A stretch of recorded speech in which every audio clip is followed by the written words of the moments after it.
can see right here, he basically doesn't have anywhere to go, and that's why it actually gets locked up.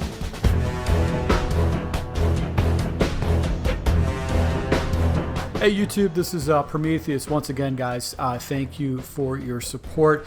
I want to talk about a really good base defense to run, or a good defense to run in a 3rd and long, 4th and long type situation that is very, very difficult to maneuver or get around. And it's a very simple and easy defense to set up, and it's going to be basically a cover 2 shell. In previous Maddens, cover 2 was one of the best defenses to run. Players would do is actually putting one of their middle defenders and actually putting them into a deep blue, giving you a 3 high cover shell, and it wouldn't allow you to get beat in the middle of the field. So I'm going to actually show you a defense I just recently ran into, I was aware of, but I just didn't really have my offense set up to, and all my plays memorized to basically go ahead and be effective against this. And I am going to getting down to like the last minute of the 4th quarter, and I had an opportunity to win the game and actually blew it just because I just got stupid on my reads and made a bad adjustment. The guy ended up picking me off.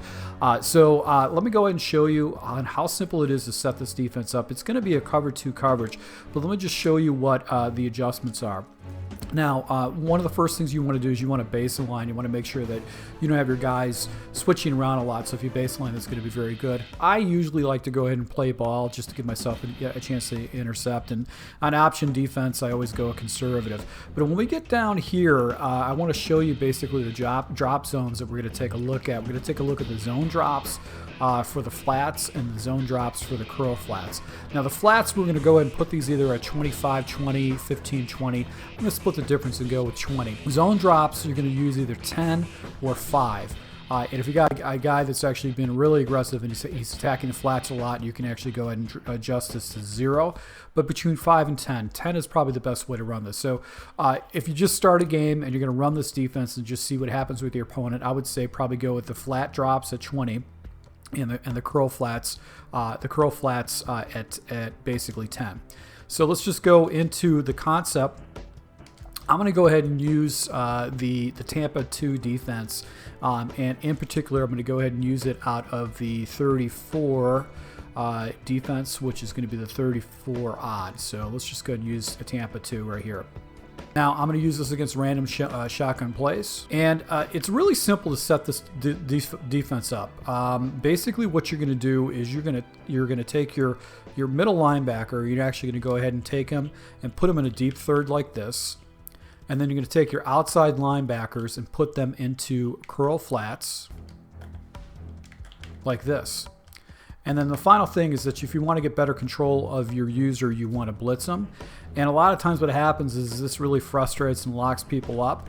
So what you're going to do is you're going to do a QB contain and force your opponent to make a read.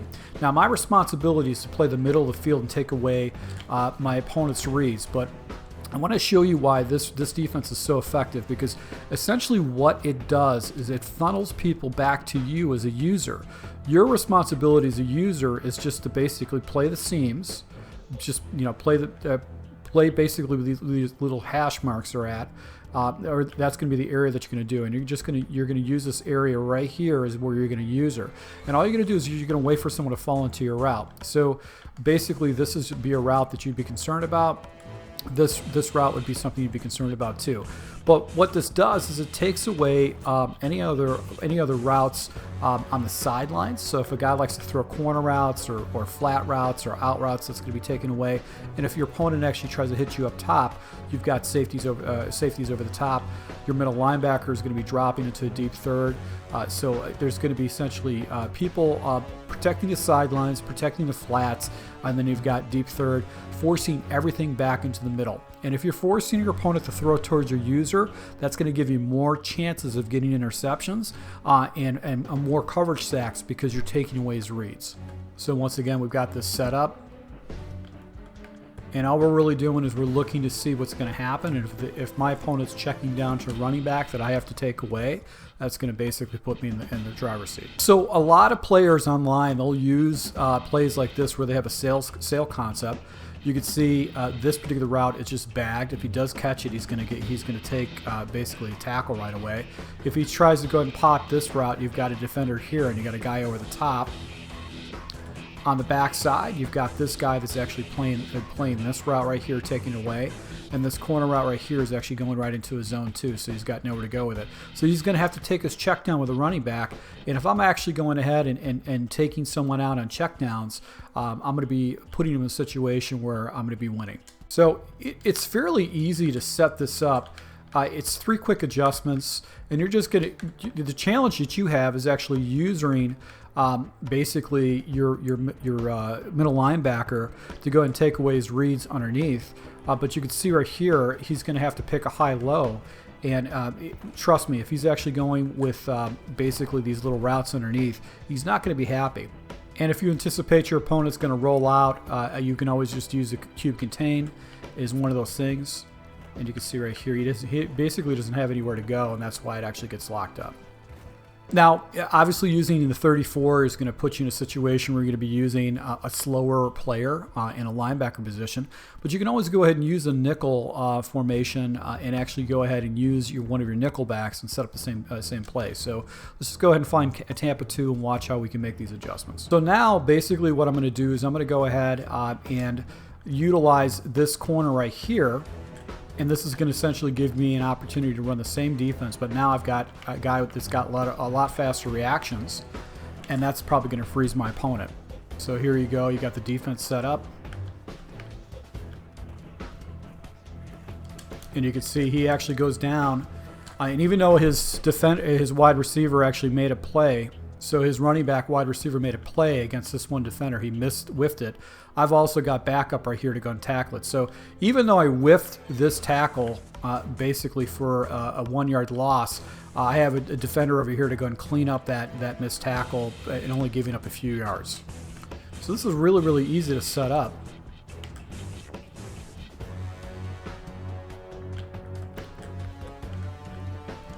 And you can see right here, it's going to mess up his reads, and you can get easy picks.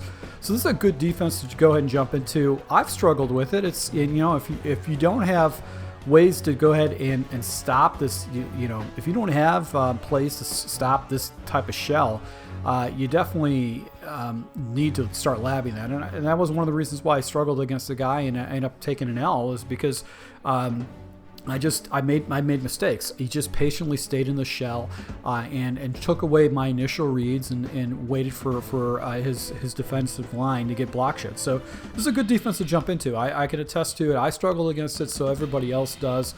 A lot of top Madden players, competitive players, will use a shell like this, and you can too. And you can use basically any defense that you want out there that's got a cover 2 shell, and then you can drop that middle defender into deep blue. You got that. Basically, you can pretty much run this in every defensive set. So a good base defense that you can use. So once again, guys, thank you for support. I'll be rolling out more offensive, defensive tips to take your game to the next level. So thank you for support. Until next time.